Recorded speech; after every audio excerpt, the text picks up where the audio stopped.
Hello viewers. इस कहानी के स्टार्ट में हमें इंसानों और डीमंस के बीच दुश्मनी के बारे में बताते हैं कि सदियों से ये दोनों एक दूसरे से युद्ध करते आ रहे हैं। 200 साल पहले डीमंस ने एक बार इंसानों को हरा दिया था, उनके एम्परर को मार दिया था। उसके बाद इंसानों की आपस में भी फाइट्स चलती रहती हैं, लेकिन फिर उनका एक ऐसा लीडर आता है जो सारों को यूनाइट करता है और इंसानों के अब दोबारा से स्टैंड लेने के चांसेस बढ़ने लगते हैं।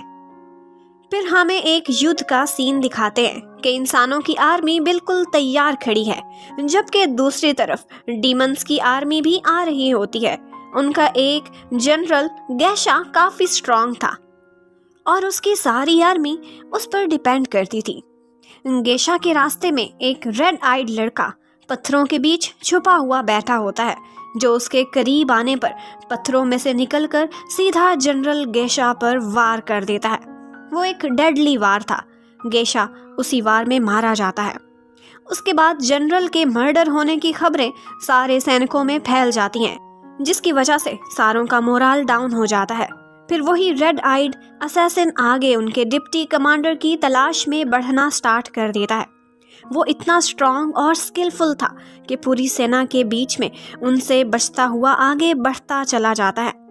फिर उसकी आगे डिप्टी कमांडर से फाइट होती है और वो उसे भी मारने में कामयाब हो जाता है।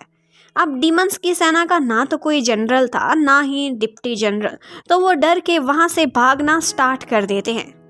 फिर हम देखते हैं कि उस रेड आइड असैसिन का नाम जी चुआन है और वो अपनी आर्मी का कमांडर है।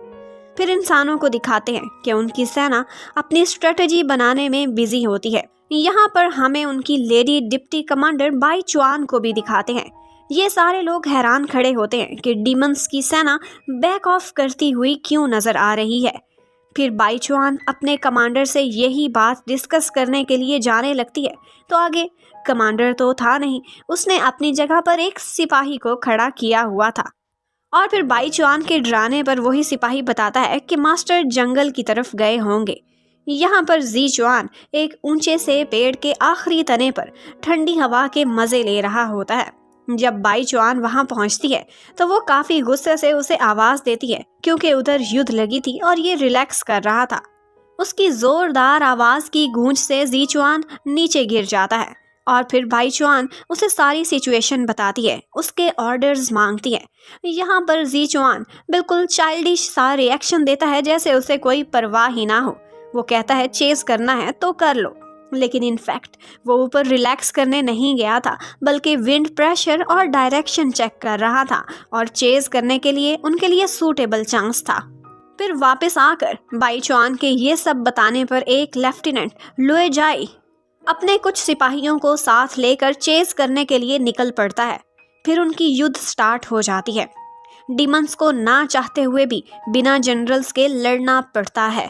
यहाँ पर डीमंस का बहुत भारी नुकसान होता है। डीमंस के साथ एक बग्घी भी थी, जिसे वो दिलो जान से प्रोटेक्ट कर रहे थे, क्योंकि उनके मरे हुए जनरल का यही ऑर्डर था। चोटी पर खड़े ये सीन देखते हुए इंसानों की बाकी आर्मी भी फिर नीचे जाकर लड़ाई करने का फैसला करती है। अब जो कसर डीमंस की बच गई थी, वो इंसानों की तरफ से किए गए तीरों की बरसात से पूरी हो जाती है। जबकि जी चुआन जंगल में बैठा सोचता है कि काफी रेस्ट हो गया है, अब कुछ काम करना चाहिए, और वो अपने घोड़े पर बैठकर वहां से जाने लगता है। वो यही सोच रहा था कि लुजाई उस बग्घी तक पहुंचने में कामयाब हुआ होगा या नहीं। दूसरी तरफ फाइटिंग चलती रहती है। एक दफा बाई चुआन को एक डीमन मारने ही लगता है, तो मिंग यू वहां आकर उसकी जान बचाता है, जिससे थोड़ी देर पहले स्ट्रेटजी पर बात करते बाई चुआन की बहस हुई थी।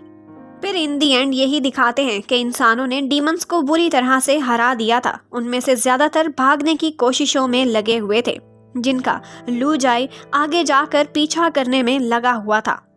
डीमंस उसी बग्घी को वहां से भगाने की पूरी कोशिश कर रहे थे। लू जाई भी सबसे पहले उस बग्घी को भगाने वाले बीस्ट्स को नेज़े से मार डालता है। वो बग्घी रुक जाती है और फिर उस बग्घी के गार्ड पर वो हमला कर देता है, लेकिन वो गार्ड बहुत ही शक्तिशाली था। वो अपना पूरा मुकाबला करता है। ऐसे लग रहा था कि जैसे उस बग्घी में कोई बहुत ही कीमती और स्पेशल चीज है। जिस तरह से वो गार्ड उसकी रक्षा करते करते बहुत बुरी तरह से मारा भी गया था।